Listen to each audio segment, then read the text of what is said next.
কোথায় গেলে গো শান্তি? এই যে দেখো শান্তি, তোমার জন্য কি এনেছি। হায় রে, ইলিশ এনেছো? যাক বাবা, এতদিন পর আমার মনের আশা পূরণ হলো। আজ কবজি ডুবিয়ে ভাত খাবো, বুঝলে? তা হবেই তো, কতদিন পর একটু ভালো মাছ আনলাম। তোমাদের তো ঠিক মতো ভালো মাছ মাংস কখনো খাওয়াতেই পারি না। আমাদের ঝুমুর মা কোথায় গিয়েছে? কোথাও আছে হয়তো, দোষী পনা করে বেড়াচ্ছে। শোনো, আজ আর দেরি করছি না, সকাল সকাল রান্নাটা সেরে ফেলি। ঠিক আছে, তুমি রান্না বসিয়ে দাও। আমি আমার জালটা একটু রোদে দিয়ে শুকিয়ে নেই, ওবেলা যদি আবার মাছ ধরতে যেতে হয়।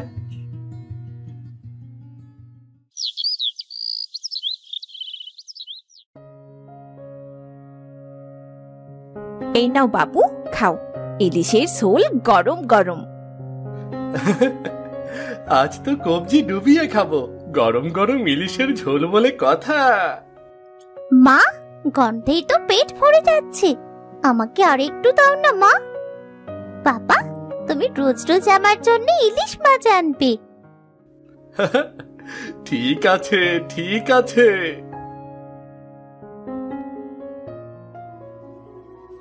কাকিমা, তোমরা ইলিশ কোথায় পেলে গো? আমার বাবা তো একদিনও ইলিশ কেনে না। আমার না খুব ইলিশের ঝোল দিয়ে ভাত খেতে মন চায়। ওরে খচ্চর, সবসময় হাড়ির দিকে তাকাস কেন? হ্যাঁ, তোদের ঘরে কি কিছুই নেই? আসার আর সময় পাস না? থামো তো শান্তি, এসব কি বলছো? দীপু ছোট মানুষ, আর ওর বাবা হয়তো ইলিশ কিনতে পারে না, তাই এমন করছে। আহ, ওকে একটুখানি ইলিশের ঝোল দিয়ে ভাত দাও। হ্যাঁ মা, দাও না। দীপুর হয়তো ইলিশের ঝোল দিয়ে ভাত খেতে মন চেয়েছে। এই নিয়ে অল্প করে দিলাম, বেশি কিছু আশা করবি না। এতদিন পর ইলিশ রান্না করলাম, ভাবলাম পেট পুরে খাবো, কিন্তু তার হচ্ছে কোথায়। ওগো, কয়দিন হলো টাকার অভাবে তো বাজার করতে পারছো না। এভাবে বসে না থেকে নদীতে মাছ ধরলেও তো পারো। ছেলেটা আমার কদিন হলো ইলিশের বায়না ধরেছে। সে কি, এসব আমায় আগে বলনি তো? তুমি তো জানোই, কয়েকদিন হলো মহাজন নৌকা অন্য কাউকে দিয়ে দিয়েছে, তাই মাছ ধরা হচ্ছে না। তা দীপু কোথায় গিয়েছে দেখি না যে। দীপু, ওর কথা আর বলো না। দেবেন দাদার বাড়িতে গিয়েছে, আজ নাকি তাদের ইলিশ রান্না হয়েছে। সে কোনো মতেই আমার কথা শুনলো না, বলছে ইলিশের ঝোল দিয়ে ভাত খাবে। এ কি করেছ? দেবেনের বউ কত হিংসুটে তা কি জানো না? ইলিশ কেন, ঝোলটুকু পর্যন্ত দেবে না। কতবার বলেছি অন্যের বাড়িতে হাত পাততে মানা, তবুও কে শোনে কার কথা? সারো তো এসব কথা, ছেলেটা ছোট মানুষ, এত কিছু বোঝে নাকি? না, এভাবে আর বসে থাকা যাচ্ছে না। তুমি জালটা আমাকে দাও, সাথে একটা থলেও দিও। নদীর পাড়ে গিয়ে জালটা ফেলি, যে কটা মাছ পাই তা দিয়ে সংসারটা ভালোভাবে চালাবো। সে কি, তুমি অবেলা এখন মাছ ধরতে যাবে? তাতে কি হয়েছে? আর কতদিন এমনি এমনি ঘরে বসে থাকবো? তোমাদের তো খাওয়াতে হবে। যাও তো, জালটা নিয়ে এসো।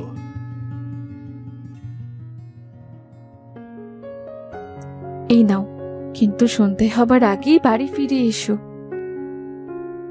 সে তোমাকে চিন্তা করতে হবে না, কিন্তু ছেলেটার একটু খোঁজ খবর তুমি রেখো। এভাবে সারাদিন ছেড়ে দিয়ে রেখো না।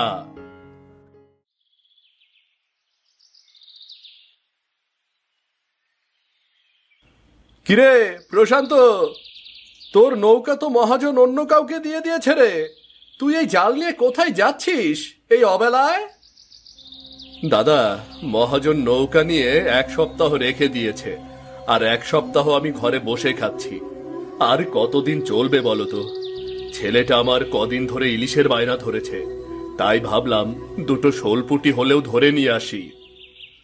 দীপু তো আজ আমাদের বাড়ি ইলিশ দিয়ে ভাত খেয়েছে। ঠিক আছে, যা, কিন্তু আকাশের অবস্থা কিন্তু ভালো না, দিনকাল যা পড়েছে তাতে এবেলা মাছ না ধরাই ভালো। আমি যাচ্ছি, তুই নিজের খেয়াল রাখিস।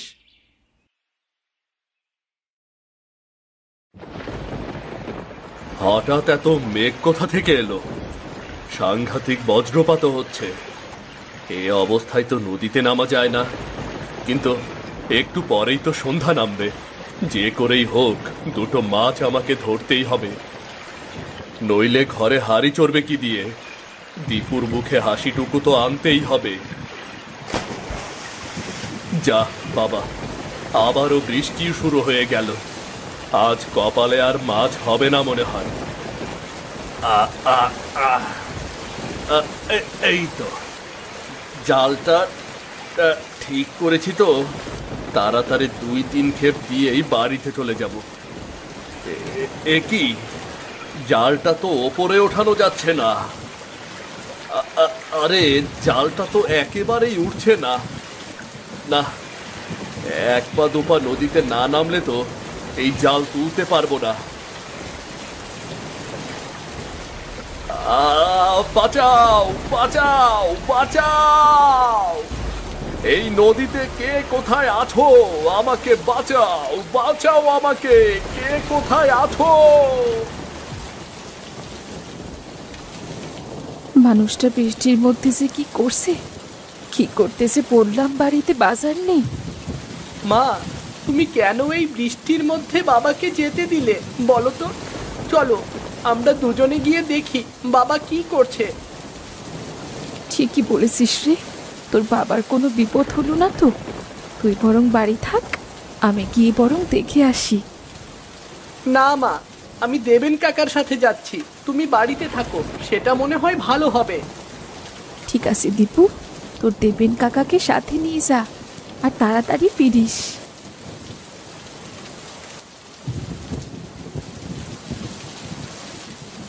ও দেবেন কাকা, দেবেন কাকা! কিরে দীপু, ডাকাডাকি করছিস কেন? বৃষ্টির মধ্যে ভিজতে ভিজতে কেন এসেছিস? কাকা বাবু, আমার সাথে একটু নদীর পাড়ে চলো না। বাবা তো এখনো বাড়িতে ফেরেনি, মা খুব চিন্তা করছে। কি বলছিস রে এসব? এই ভয়াল বৃষ্টির মধ্যে প্রশান্ত এখনো বাড়িতে ফেরেনি? তাহলে তো চিন্তার বিষয়। চল চল চল, এক্ষুনি চল। এই শোনো, কোথায় যাওয়া হচ্ছে? প্রশান্তর হয়তো স্ত্রী সন্তানের মায়া নেই, কিন্তু তোমার তো আছে। এই ভয়াল রাতে বৃষ্টির মধ্যে নদীতে যাবে? চুপ করো শান্তি, মানুষ বিপদে পড়েছে, তাকে ফেলে রাখা যায় বলো? যদি আমার ভাইয়ের কিছু হয়, আমি কি ঘরে চুপ করে বসে থাকতে পারবো? কাকা তাড়াতাড়ি চলো, বাবাকে খুঁজে আনি, চলো তাড়াতাড়ি। এই দীপু, তুই চলে যা তো, তোর কাকা বাবু কোথাও যাচ্ছে না। শান্তি, এসব কি শুরু করলে? মানুষের এমন বিপদের সময় কেউ কি তাকে তাড়িয়ে দেয়? তোমার তো দেখছি বুদ্ধি শুদ্ধি সব লোপ পেয়েছে। চল বাবা চল।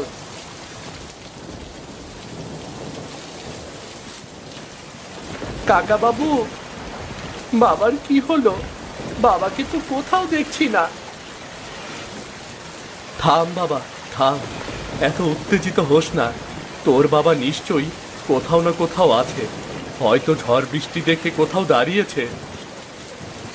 আমার তো মন মানছে না কাকা বাবু, তাড়াতাড়ি বাড়ির দিকে চলো, চারদিকে খোঁজ খবর লাগাও। ঠিক আছে, চল বাবা চল।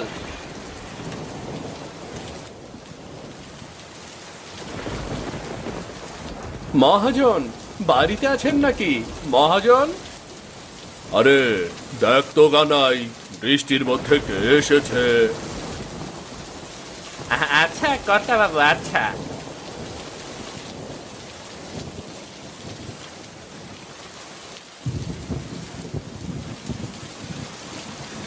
দেবেন আর প্রশান্তর ছেলে এসেছে আপনার সাথে দেখা করতে।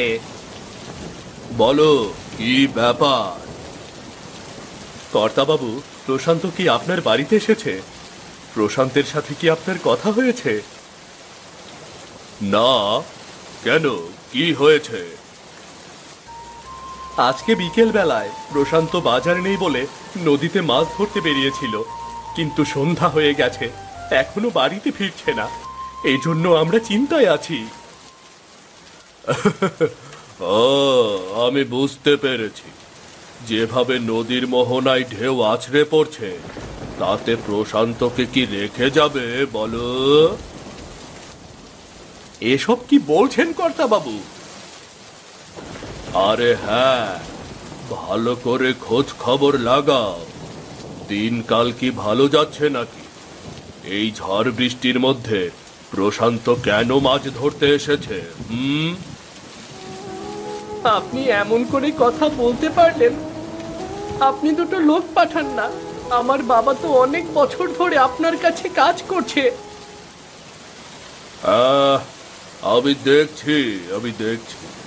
তোমরা এখন বাড়িতে যাও।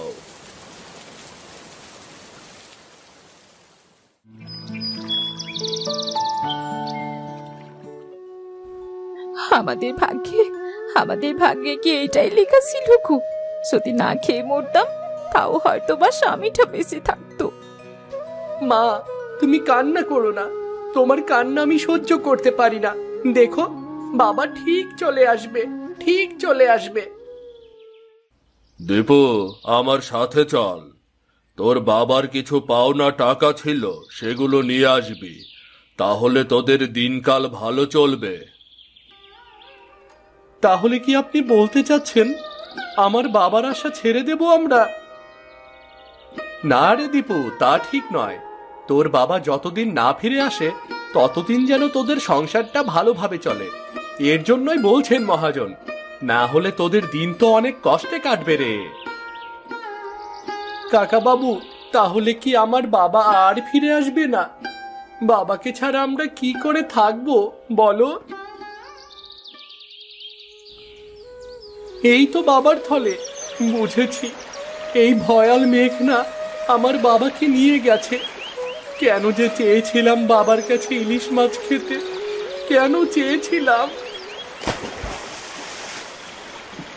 কে গো তুমি বাছা? এমন করে কাঁদছো কেন?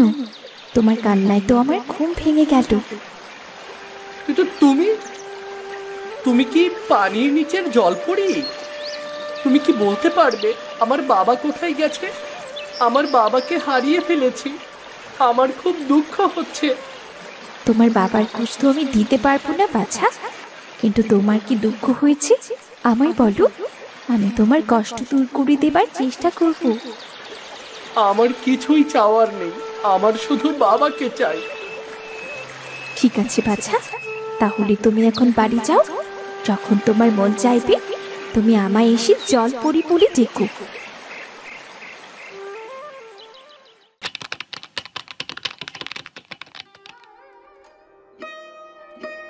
যা বাবা, এত করে যখন বলছিস, এই পুরনো জালটা নিয়ে যা।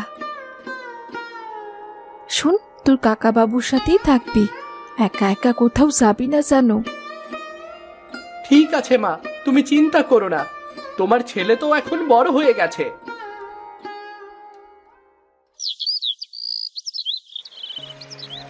কাকা দেখো, আমি আজকে একটা শোল ও আরেকটা কাতলা পেয়েছি। তা ভালো তো, আজকে তোদের দিনটা ভালো যাবে। আমিও পেয়েছি গুটি চারেক।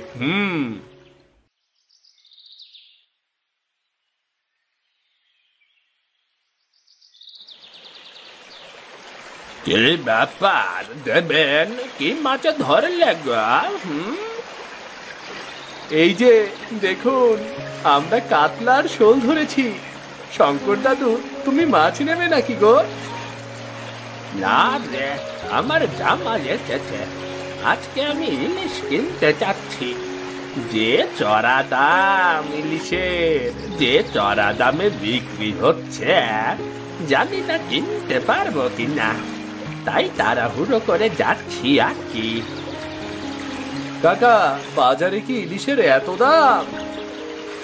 হ্যাঁ বাবা, অনেকের দাম।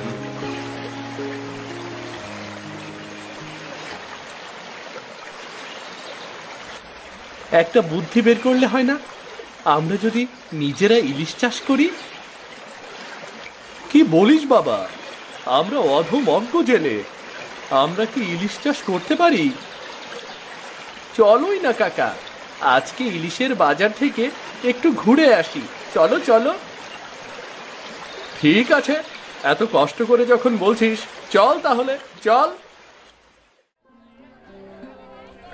আহেন আহেন, আজকে বড় বড় ইলিশ আনছি, 4,000 টাকা কেজি।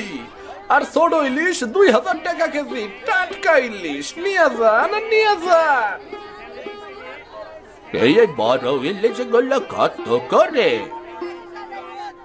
আপনি কি কিনবেন? আমার তো বিশ্বাস হইতাছে না। ইলিশ তো আমাকে কিনতেই হবে, ঘরে যে নতুন জামাই আসবে। তো একটা ইলিশ কত করে গো?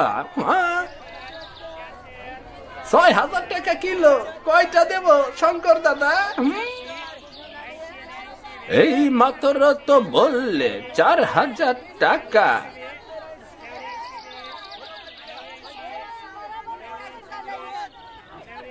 সর সর, সব মাছ কেনার মুরদ নেই, বাজারে এসে ভিড় করেছে। সর সর সর। এই শিবু, বড় ইলিশের দাম কত রে? বেশি না কর্তা, 4,000 টাকা কেজি। আপনার যত খুশি নিয়ে যাইতে পারেন। ঠিক আছে, সবগুলা দে আমাকে।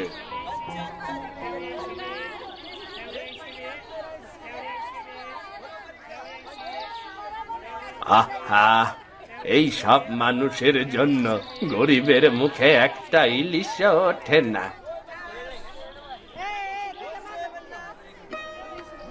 কাকা, আসলে গরিবদের জন্য ইলিশ মাছ না। দেখলে কিভাবে শঙ্কর দাদার মুখের ওপর থেকে মহাজন ইলিশ মাছ নিয়ে চলে গেল। চলো চলো, এখানে দাঁড়িয়ে থেকে আর কোনো লাভ নেই, চলো।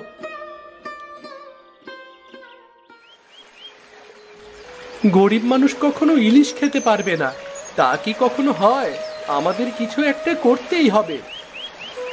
জলপরি, জলপরি। কি হয়েছে বাছা? জলপরি, আমরা গরিব মানুষরা কখনো ইলিশ মাছ খেতে পারি না। এই ইলিশের জন্যই আমার বাবা হারিয়ে গেছে। বলো না, কি করে ইলিশ মাছ পাওয়া যায়, বলো না। এই ব্যাপার, তোমার জালে ইলিশ লাগবে? তুমি আমায় বলো, আমি চাইলে তোমায় এমন জাল দেব যে জালে শুধু ইলিশই বাঁধবে। ঠিক আছে জলপরি, তুমি আমাকে সেই জাল দাও। আমি চাই গ্রামের সব গরিব মানুষ ইলিশ মাছ দিয়ে ভাত খাক। সত্যি বলছো? তুমি ছাড়া অন্য কারো জালে ইলিশ বাঁধবে না। তুমি যদি সবাইকে বলে দাও যে আমি তোমাকে জালটা দিয়েছি, তাহলে কিন্তু তোমার জালে আর ইলিশ বাঁধবে না।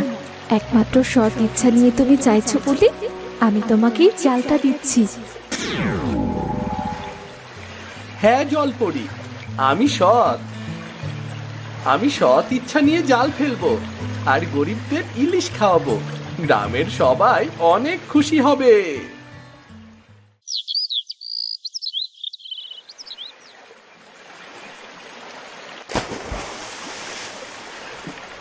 আরে, দীপুর জালে তো সব ইলিশ বাঁচতাছে, শুধু আমাগো কারো জালেই ইলিশ বাঁচতাছে না। ব্যাপারটা তো দেখতে হইতাছে। আরে দীপু, তোর জালটা ওই রকম রূপাল ইলিশে ঝকঝক করতাছে। কই না তো, আমার জালে ইলিশ বাচ্ছে। আমি তো আপনাদের দেখে শিখছি, যা পাই আমাদের সংসার চলে যায়। ও, এই ব্যাপার। তাইলে খবরটা মহাজনরে দিতে হইতাছে।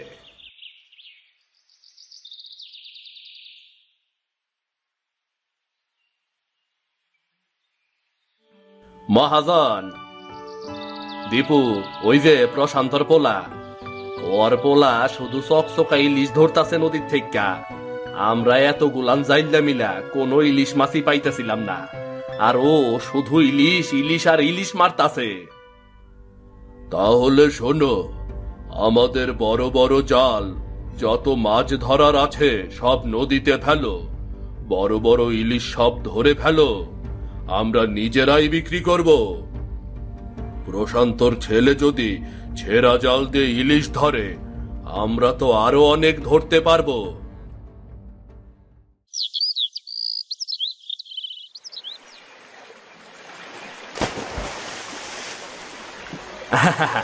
যত কথাই কন, কারোর জালে আর ইলিশ পড়ে না, সব ইলিশ দীপুর জালেই পড়ে।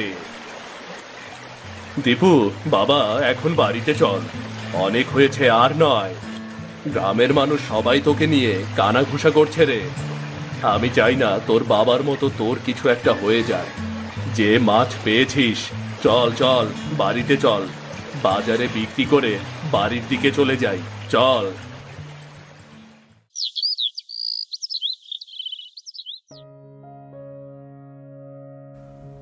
মহাজন, আজকে কি হয়েছে? কি রে দীপু, তুই এত ইলিশ মাছ কোথা থেকে পাচ্ছিস বলতো? আমাদের এত বড় বড় জাল, লোক, কেউই তো ইলিশ পায় না, তুই শুধু ইলিশ পাচ্ছিস কি রে? দেখুন মহাজন, সব সত্যি। দীপুর সৎ ইচ্ছার জালেই ইলিশ পাচ্ছে। সে শুধু গরিবদের ইলিশ খাওয়াতে চায়, তাই পানিতে থাকা এক জলপরী দীপুকে একটা রূপালী জাল দিয়েছে। আপনারা ধনী মানুষ, আপনারা ইলিশ কিনে খেতে পারেন, কিন্তু গরিবরা তো ইলিশ কিনে খেতে পারে না। আর এই যে আজ থেকে সবাইকে বলে দেব, এরপরে জলপরী তাকে আর মাছ দেবে না। ঠিক আছে, জলপরী না দিলেও এখন থেকে আমি তোমাদের ইলিশ খাওয়াবো। এখন থেকে আমি গরিবদের জন্য সস্তা ইলিশ কিনে বিক্রি করব, যেন সবাই ইলিশ খেতে পারে। দীপুর বুদ্ধির কিন্তু প্রশংসা করতে হবে। ইলিশ আমরা সবাই মিলে খাবো। ইলিশ মাছ আমাদের সবার মাছ।